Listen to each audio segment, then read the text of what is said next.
J'aidais souvent un sans-abri du quartier, mais mon fiancé ne semblait pas l'apprécier.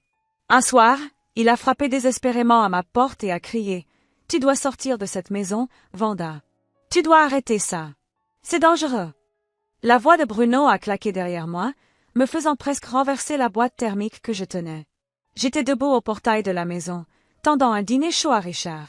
C'était un homme d'environ 55 ans, au visage marqué par le soleil et à la barbe grisonnante qui cachait un sourire timide.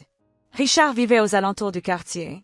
Contrairement à d'autres qui causaient parfois des troubles, il était toujours poli, silencieux et très reconnaissant. « Bruno, c'est juste un plat chaud », ai-je répondu, essayant de garder mon calme tout en tendant la boîte à Richard, qui semblait gêné par la scène. « Il fait froid dehors. Ça ne coûte rien d'aider. » Richard a baissé les yeux, tenant le récipient à deux mains comme si c'était un trésor. « Merci, Madame Vanda. Que Dieu vous le rende. »« Je vais y aller pour ne pas causer de problème, » dit-il d'une voix rauque, se tournant déjà pour partir. « Vous n'avez pas besoin de partir, Richard, » ai-je appelé, mais il pressait déjà le pas, disparaissant dans l'obscurité de la rue.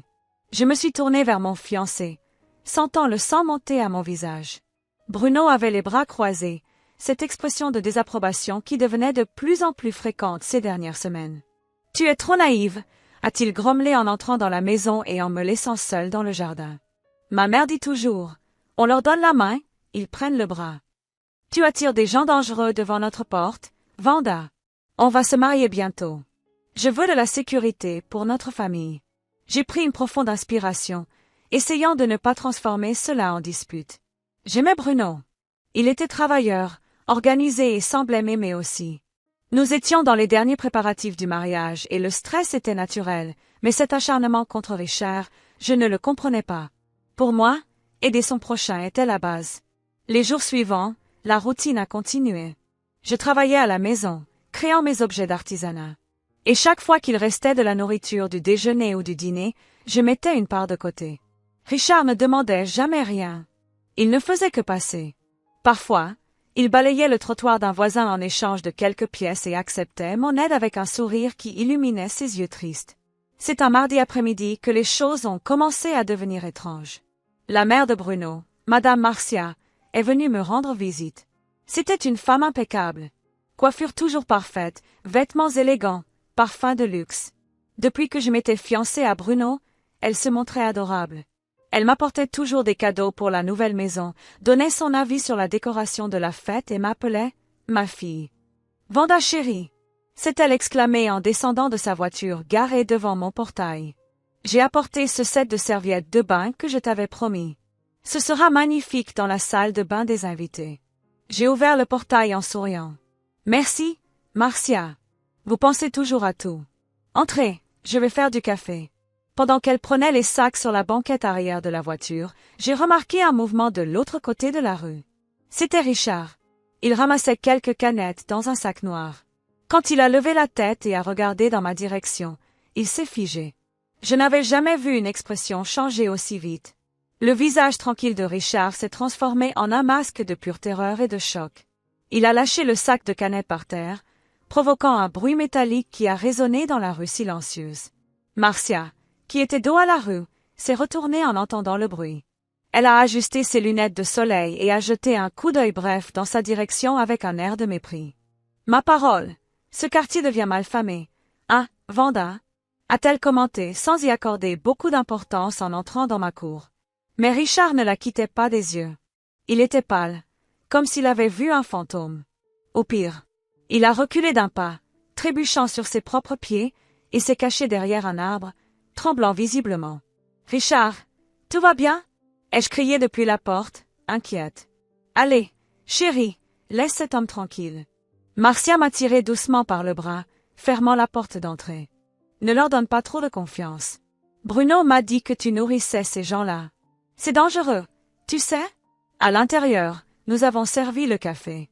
Marcia parlait sans arrêt du traiteur du mariage, de combien son fils méritait d'être heureux, de la façon dont elle s'était battue toute sa vie pour élever Bruno seul après que son père, selon elle, les avait abandonnés sans laisser de traces. « Les hommes sont compliqués, Vanda, » disait-elle en sirotant son café. Le père de Bruno était un lâche. Il a disparu dans la nature. J'ai dû être forte, C'est pour ça que je protège tant mon garçon.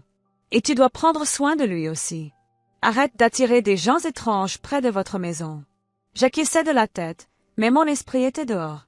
La réaction de Richard n'avait pas été normale. Il ne ressemblait pas à un homme dangereux ou fou. Il ressemblait à quelqu'un qui avait peur. Très peur. Ce soir-là, quand Bruno est rentré du travail, l'ambiance s'est alourdie. Ma mère m'a appelé, a-t-il dit sans même m'embrasser. Elle a dit qu'elle a été très mal reçue à la porte, que ce clochard la fixait d'un air agressif. Quoi? J'étais indignée. Bruno, c'est un mensonge. Richard a juste laissé tomber des canettes. Il a eu peur. En fait, il ne s'est même pas approché d'elle. Tu défends toujours cet homme. A explosé Bruno en tapant du poing sur la table. Vanda, je ne veux plus rien savoir. C'est fini.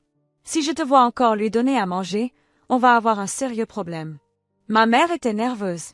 Elle a dit qu'il avait une tête de bandit. Elle connaît la vie, Vanda.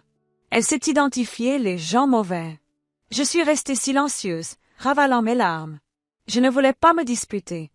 Pas à la veille du mariage. J'ai promis d'être plus prudente, juste pour clore le sujet. Mais dehors, la situation était bien plus complexe que je ne l'imaginais. Richard n'était pas parti. Il était assis sur le trottoir, 2 rues plus loin, le cœur battant à tout rompre. Il savait qui était cette femme. Il reconnaîtrait cette démarche, ce ton de voix et cette arrogance n'importe où dans le monde. Ce n'était pas seulement une dame élégante, c'était la femme qui avait détruit sa vie. Richard passait ses mains sur son visage, en sueur froide. Les souvenirs qu'il essayait d'enterrer depuis des années revenaient, comme un torrent. Il se souvenait des papiers signés, des mensonges, du jour où il était rentré chez lui pour trouver la maison vide. Il se souvenait de la façon dont il avait été jeté à la rue, sans dignité, sans argent et sans la famille qu'il aimait tant. Il a regardé la fenêtre de ma maison, où la lumière du salon était allumée. Il voyait ma silhouette passer derrière les rideaux. Elle ne sait pas, a chuchoté Richard pour lui-même, la voix brisée. Cette petite a du cœur. Elle ne sait pas à qui elle a affaire. Cette femme est un serpent. Il devait me prévenir. Mais comment? Qui croirait un sans-abri sale et sans papier contre la parole de la mère du fiancé, une dame respectable? Richard a essayé de se lever, mais ses jambes tremblaient. Il savait que Marcia était dangereuse. Si elle le voyait, si elle le reconnaissait, il ne voulait même pas penser à ce qu'elle pourrait faire. Elle lui avait déjà tout pris une fois. Mais il a pensé à mon sourire, à la soupe chaude, aux quelques mots d'affection que je lui donnais. J'étais la seule personne qui le traitait comme un être humain dans ce quartier. Il ne pouvait pas laisser l'histoire se répéter avec moi. Il voyait la toile se refermer, le fiancé manipulé, la belle-mère dominatrice. Je dois parler à Madame Vanda, a-t-il décidé en essuyant une larme qui coulait sur sa joue tachée de suie. Même si c'est la dernière chose que je fais. Pendant ce temps, à l'intérieur, Bruno dormait profondément. Je regardais le plafond avec un mauvais pressentiment, une angoisse que je ne saurais expliquer. J'ignorais qu'à quelques mètres de là, un homme qui n'avait rien était prêt à risquer le peu qu'il lui restait pour me sauver d'un piège qui durait depuis des décennies. J'étais déjà couché, essayant de trouver le sommeil, mais mes pensées ne s'arrêtaient pas. Bruno dormait à mes côtés, sa respiration lourde indiquant un sommeil profond. L'horloge sur la table de chevet marquait presque 2 heures du matin. Le silence de la maison était absolu, jusqu'à ce que soudain, un vacarme venant de la porte d'entrée me fasse bondir du lit. Bam, bam, bam. C'étaient des coups forts, désespérés, comme si quelqu'un fuyait quelque chose ou essayait d'enfoncer le bois. Vanda! Madame Vanda! Pour l'amour de Dieu, ouvrez la porte. La voix étouffée criait dehors. Mon cœur s'est emballé. Je reconnaissais cette voix instantanément. C'était Richard. Mais il ne criait jamais. Il ne faisait jamais de scandale. Bruno s'est réveillé en sursaut, s'asseyant dans le lit d'un bond. « Qu'est-ce que c'est? Qui est là? » a-t-il demandé en se frottant les yeux, encore à moitié étourdi. « C'est Richard, » ai-je chuchoté, sentant un frisson dans le dos. Il s'est passé quelque chose. Ce clochard encore? Ah, mais ça finit ce soir. Bruno s'est levé furieux, enfilant son pantalon de pyjama à la hâte et marchant vers le salon. J'ai couru derrière lui, essayant d'empêcher une tragédie. « Bruno, calme-toi. » Il a l'air désespéré. Quand Bruno a déverrouillé la porte et l'a ouverte violemment, l'image que nous avons vue était déchirante. Richard était trempé de sueur, les yeux écarquillés, tremblant de la tête aux pieds. Il ne semblait pas ivre ou agressif, il semblait terrorisé. Vanda, vous devez quitter cette maison maintenant. A crié Richard, essayant d'entrer, mais Bruno a bloqué le passage avec son corps. Vous courez un danger. Cette femme, elle va vous détruire. Ferme-la, espèce de fou. A crié Bruno en poussant Richard en arrière avec force. Richard a trébuché sur les marches du porche et est tombé assis dans l'herbe, mais il s'est relevé rapidement, ignorant la douleur. Écoute, garçon. Écoute. Richard implorait les mains tendues en signe de paix, mais avec urgence dans la voix. Ta mère, Marcia, elle n'est pas qui vous pensez. C'est mon ex-femme. Le monde s'est arrêté une seconde. J'ai regardé Bruno, attendant qu'il rie de cette absurdité, mais il était rouge de colère. Qu'est-ce que tu as dit? A grogné Bruno en descendant les marches pour se retrouver nez à nez avec le sans-abri. Tu délires? Ma mère ne s'impliquerait jamais avec un déchet comme toi. Elle m'a tout pris. A commencé à pleurer Richard, de grosses larmes descendant sur son visage sale. Son nom n'est pas seulement Marcia, elle change de nom, elle change de ville. Nous avons été mariés il y a 30 ans. J'avais une entreprise, j'avais une maison, j'avais une vie. Elle a falsifié ma signature, vendu mes biens, vidé mes comptes et disparu. Elle m'a laissé à la rue, Bruno, et elle va faire la même chose à Vanda. J'ai porté la main à ma bouche, choqué. La richesse des détails, la douleur dans sa voix, cela ne ressemblait pas à une invention. Et si c'était vrai? Ai-je risqué de dire, ma voix sortant tremblante. Vrai? Vanda, pour l'amour du ciel. Bruno s'est tourné vers moi, incrédule. Tu vas croire cet homme? Il a dû nous entendre parler. Il a dû fouiller nos poubelles pour enquêter sur notre vie, inventer ce mensonge et nous soutirer de l'argent. Richard a essayé de s'approcher de moi, ignorant Bruno. Madame Vanda, est-elle déjà ici? Si elle est déjà entrée dans votre vie, fuyez. C'est une escroc professionnelle. Elle fait semblant d'être la belle-mère parfaite, gagne votre confiance et ensuite vous laisse sans rien. J'ai mis des années à me remettre du traumatisme. Je n'ai plus jamais pu faire confiance à personne. À ce moment-là, une voiture noire a freiné brusquement devant le portail. Les phares ont illuminé la scène dramatique dans mon jardin. La portière du conducteur s'est ouverte et Marcia est descendue. Impeccable même à 7 heures de la nuit, tenant un sac à main de marque comme s'il s'agissait d'un bouclier. « Qu'est-ce qui se passe ici ?»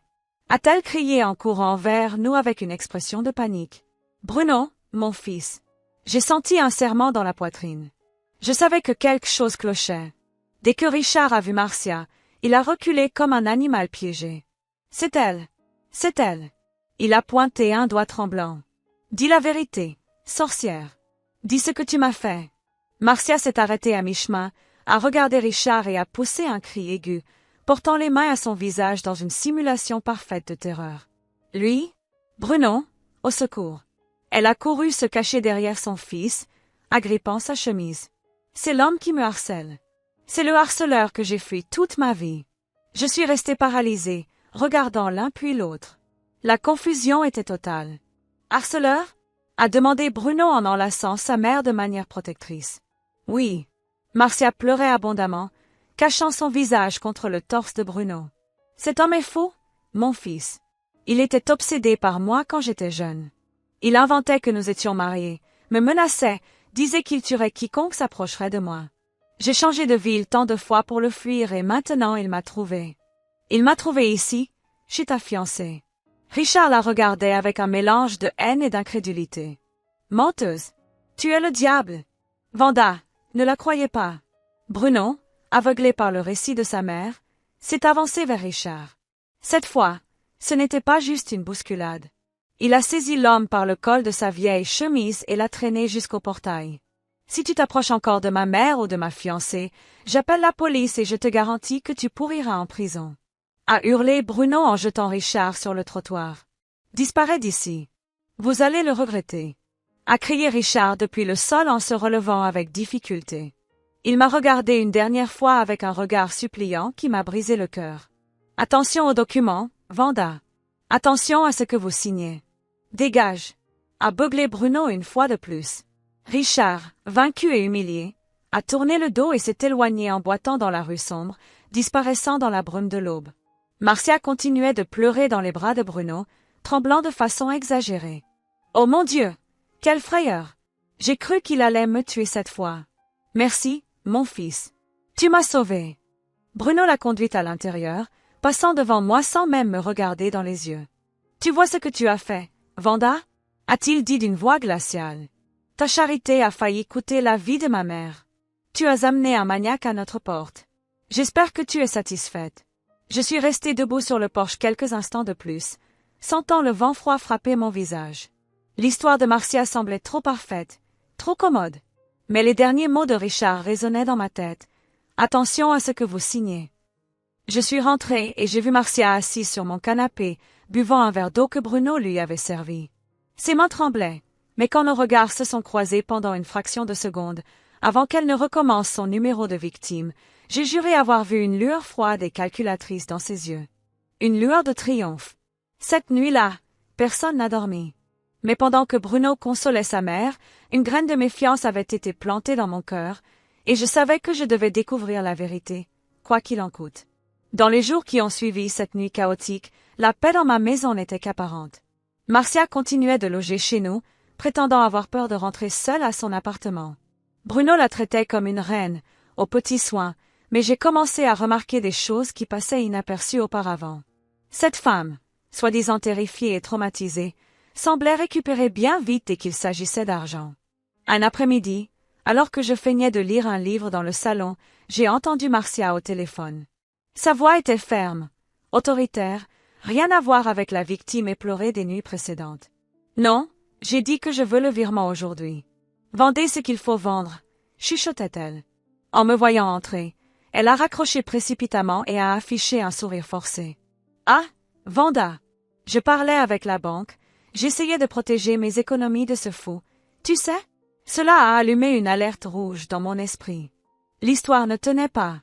Si Richard était un SDF sans ressources, comment pourrait-il menacer ses comptes bancaires? J'ai décidé que je ne pouvais plus rester passive. J'ai attendu que Bruno parte au travail et que Marcia aille prendre sa douche pour sortir discrètement. Je devais trouver Richard.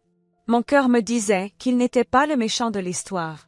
Je l'ai trouvé près d'un square, à quelques kilomètres de notre quartier. Il était assis sur un banc, un petit sac à dos usé sur les genoux. Quand il m'a vu, il s'est levé, prêt à fuir, mais j'ai levé les mains en signe de paix. « Richard, je suis venu vous écouter. S'il vous plaît, dites-moi la vérité, » ai-je demandé en m'asseyant à côté de lui, ignorant les regards curieux des passants. Richard a soupiré, un son chargé de fatigue. Il a ouvert son sac à dos avec soin et en a sorti une pochette en plastique vieilli, attachée avec des élastiques. « Je savais que vous étiez intelligente. Petite, » a-t-il dit la voix brisée. « Je garde ça depuis des années. C'est la seule chose qui me reste. Je le cache au foyer où je dors parfois, parce que dans la rue on vole tout. Mais je savais que j'en aurais besoin un jour. » Il m'a tendu les papiers. Mes mains tremblaient en lisant. Il y avait un acte de mariage datant de 30 ans. Les noms y figuraient, Richard et une certaine Sonia Marcia. Il y avait des photos des deux, jeunes, souriant devant une belle maison et un magasin de matériaux de construction. Ce magasin était à moi. Richard a pointé la photo avec un doigt taché de terre. Elle m'a convaincu de tout mettre à son nom à cause d'une soi-disant dette fiscale qui n'existait même pas. Après que j'ai signé, elle a vendu l'immeuble, vidé les comptes de l'entreprise et demandé le divorce, prétendant que j'étais violent. J'ai tout perdu, Vanda, même l'envie de vivre. J'ai continué à feuilleter. Il y avait des coupures de journaux d'autres villes, de petits entrefilets sur une femme recherchée pour escroquerie, sous différents noms. Mais la photo était indubitable. C'était Marcia, plus jeune, avec des coupes de cheveux différentes, mais avec le même regard calculateur. Elle monte des arnaques, Vanda. Elle se marie ou s'approche de ceux qui ont des biens, gagne leur confiance, fait signer des procurations et disparaît. Ce n'est pas une mère dévouée, c'est une prédatrice. Et vous êtes la prochaine victime. J'ai eu la nausée. Les pièces s'emboîtaient parfaitement. Saad d'aider avec les papiers du mariage. Son intérêt pour les biens de Bruno. Je dois montrer ça à Bruno, ai-je dit décidé. Il ne le croira pas si ça vient de moi, a averti Richard tristement. Il est envoûté par elle. Je suis rentré chez moi avec le dossier caché dans mon sac, le cœur battant, mais le destin ou peut-être la justice divine agissait déjà par d'autres voies. Ce même après-midi, Bruno était allé à l'ancien appartement de sa mère pour lui chercher des vêtements, puisqu'elle refusait de sortir de chez moi. En fouillant dans le placard de la chambre d'amis, où Marcia stockait ses affaires importantes, Bruno a fait tomber une boîte à chaussures qui était au fond d'une étagère haute, dans le grenier improvisé. La boîte s'est ouverte au sol, éparpillant des dizaines de documents jaunis. Bruno s'est baissé pour ramasser en grommelant, jusqu'à ce que quelque chose attire son attention. C'étaient des actes de naissance. Pas seulement un, mais plusieurs. Et au milieu, le sien. Il a pris le papier, sentant un froid dans le ventre. Il avait toujours su que son père avait abandonné la famille avant sa naissance. Marcia avait toujours dit que son père était un homme sans nom, un moins que rien. Mais là, sur l'acte original qu'elle avait caché, le champ du père n'était pas vide. Il était écrit « Richard Alves ». Bruno s'est figé. Il a pris un autre document de la pile. C'était une vieille lettre, jamais envoyée, écrite de la main de sa mère, où elle détaillait un plan à un avocat, citant comment elle avait réussi à obtenir la garde exclusive de l'enfant en alléguant la folie du père. « Ce n'est pas possible », a chuchoté Bruno, sentant le monde tourner. Il a tout remis dans la boîte et a conduit jusqu'à notre maison. Il est entré par la porte du salon, pâle, les yeux rouges et la boîte sous le bras. Marcia était dans la cuisine, chantonnant en coupant des fruits. J'étais dans le salon, sur le point de la confronter avec ce que Richard m'avait donné, quand j'ai vu l'état de mon fiancé. « Bruno, qu'est-ce qu'il y a » ai-je demandé effrayée. Marcia est apparue à la porte de la cuisine, souriante. « Tu as trouvé mes vêtements, mon fils ?» Bruno a jeté la boîte sur la table basse avec violence. Les papiers ont volé. « Qui est Richard Alves, maman ?» a-t-il demandé, la voix sortant comme un fil rauque et dangereux. Le sourire de Marcia a disparu instantanément. Elle a regardé la boîte, puis son fils, essayant de garder sa composition. « De quoi parles-tu ? Ce sont de vieux papiers. »« Ne me mens pas !» a crié Bruno, faisant vibrer les fenêtres. Il a pris l'acte de naissance et l'a agité devant son visage. « Ici, il est écrit que mon père est Richard. Le même Richard que tu as traité de clochard, de harceleur, d'ordure. L'homme que j'ai chassé d'ici comme un chien. C'est mon père. » Marcia a reculé, acculée. Le masque de la gentille dame est tombé complètement. Son visage s'est tordu dans une expression de rage et de mépris que je n'avais jamais vue. « Et alors » a-t-elle crié en retour, abandonnant le théâtre. Cet homme était un faible, un inutile. Il n'avait aucune ambition. « Bruno, je t'ai fait une faveur en le sortant de ta vie. Tu m'as menti toute ma vie. » Bruno pleurait maintenant, des larmes de révolte. « Tu as dit qu'il m'avait abandonné, mais c'est toi qui l'as volé. Tu as détruit la vie de mon père. Il ne valait rien comme père. » a hurlé Marcia, hystérique. Il allait t'élever pour être un perdant comme lui, content de peu. Moi, j'ai fait de toi un homme fort. Je t'ai tout donné. Il ne méritait pas de savoir qu'il avait un fils, parce qu'il n'avait plus rien après que je l'ai fini. Le silence qui a suivi la confession était terrible. Marcia s'est arrêtée, haletante, réalisant ce qu'elle venait d'admettre. J'ai regardé Bruno et j'ai vu la dévastation dans ses yeux. Il venait de découvrir que la femme qui l'idolâtrait était un monstre et que l'homme qui l'avait humilié était le père qu'il avait toujours rêvé d'avoir. « Sors de ma maison !» a dit Bruno d'un ton bas, mais effroyablement définitif. Mais je savais que l'expulser ne suffisait pas. J'avais les preuves de ses crimes dans mon sac. Et maintenant, la justice devait être faite.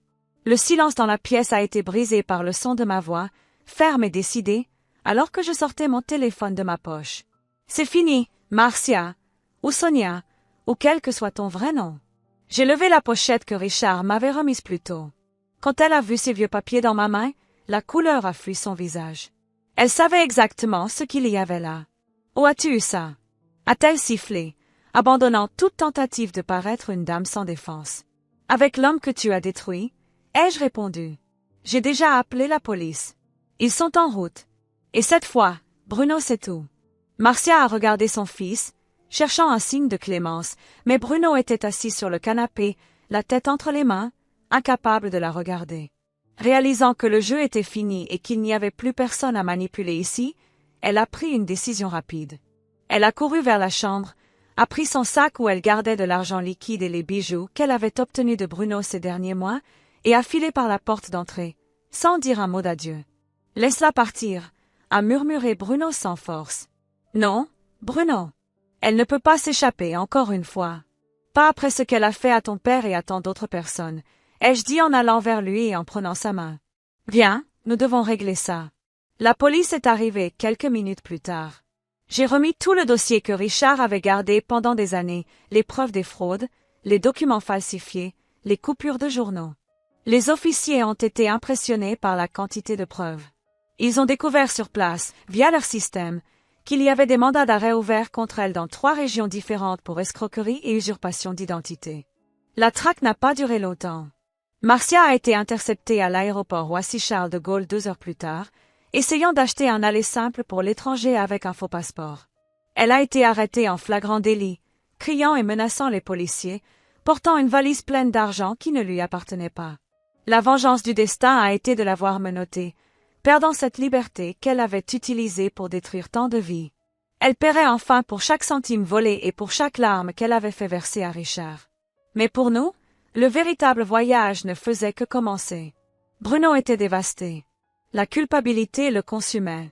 Il avait chassé son propre père de chez lui, l'avait traité d'ordure, avait cru au mensonge d'une criminelle. « Je ne sais pas si je peux le regarder en face, Vanda », m'a-t-il dit dans la voiture alors que nous roulions dans les rues sombres du quartier, cherchant Richard. « J'ai été horrible. C'est ton père, Bruno. Et d'après ce que j'ai vu de lui, il a un cœur plus grand que le monde. Il voulait juste te protéger, ai-je répondu pour le calmer. Nous l'avons trouvé près du foyer communautaire, assis sur le même banc de square où je lui avais parlé plus tôt. Il semblait petit, recroquevillé contre le froid, regardant le vide. Bruno a arrêté la voiture et est descendu. Ses jambes tremblaient. Je suis resté un peu en retrait, leur laissant de l'espace. Richard a appelé Bruno, la voix brisée. L'homme a levé la tête doucement. En voyant Bruno, il s'est recroquevillé, s'attendant à d'autres cris ou agressions. « Je vais partir, jeune homme. Je ne veux pas de problème, » a dit Richard d'une voix fatiguée. Bruno n'a pas tenu. Il est tombé à genoux là même, sur le béton froid du square, et a commencé à pleurer. Un pleur douloureux, d'un regret profond. « Pardonne-moi, pour l'amour de Dieu, pardonne-moi » sanglotait Bruno la tête basse. « Je ne savais pas. Elle m'a menti. Je ne savais pas que tu étais mon père. » Richard est resté paralysé un instant. Il m'a regardé et j'ai simplement hoché la tête, souriant à travers mes larmes. Lentement, Richard s'est levé et a marché vers Bruno. Il n'a pas crié, n'a rien réclamé, n'a montré aucune colère. Il s'est baissé et a serré dans ses bras le fils qu'il n'avait pas vu depuis 30 ans. « Lève-toi, mon fils, lève-toi » a chuchoté Richard en caressant les cheveux de Bruno. « Il n'y a rien à pardonner. Tu as été sa victime aussi. Je suis juste heureux. Je suis heureux que tu ailles bien. » Les deux sont restés enlacés là pendant un long moment. Père et fils, 2 étrangers unis par le sang et séparés par la cruauté, se retrouvant enfin. Dans les mois qui ont suivi, notre vie a complètement changé. La première chose que nous avons faite a été de reporter le mariage. Bruno et moi étions d'accord qu'il n'y avait pas l'ambiance pour une fête. La priorité était de guérir les blessures de la famille. Nous avons utilisé l'argent mis de côté pour la cérémonie pour quelque chose de bien plus important. Nous avons loué un petit appartement, confortable et entièrement meublé. Pour Richard, c'était la première fois depuis des années qu'il avait une clé à lui. Une douche chaude et un lit propre. Bruno lui a trouvé un emploi à la loge de l'immeuble de son entreprise. Richard était fier et voulait travailler. Il voulait se sentir utile à nouveau. Voir Richard rasé, portant des vêtements propres et souriant, c'était comme voir une autre personne. Il avait une dignité silencieuse que la vie dans la rue n'avait pas réussi à effacer. Sa relation avec Bruno s'est construite jour après jour. Ce n'était pas magique. Il y avait des rancœurs et des années perdues à rattraper, mais il faisait des efforts. Chaque dimanche, Richard venait déjeuner à la maison. Il passait des heures à parler de football, du passé, comblant les vides d'une vie entière. Marcia a été condamnée à plusieurs années de prison ferme. Les nouvelles de ces escroqueries se sont répandues et d'autres victimes se sont manifestées, garantissant qu'elles restent derrière les barreaux pour un bon moment. La justice avait été rendue, non par la violence, mais par la vérité. Un dimanche après-midi, j'ai regardé par la fenêtre de la cuisine. Bruno et Richard étaient dans le jardin, réparant ensemble une vieille chaise. Ils riaient de quelque chose.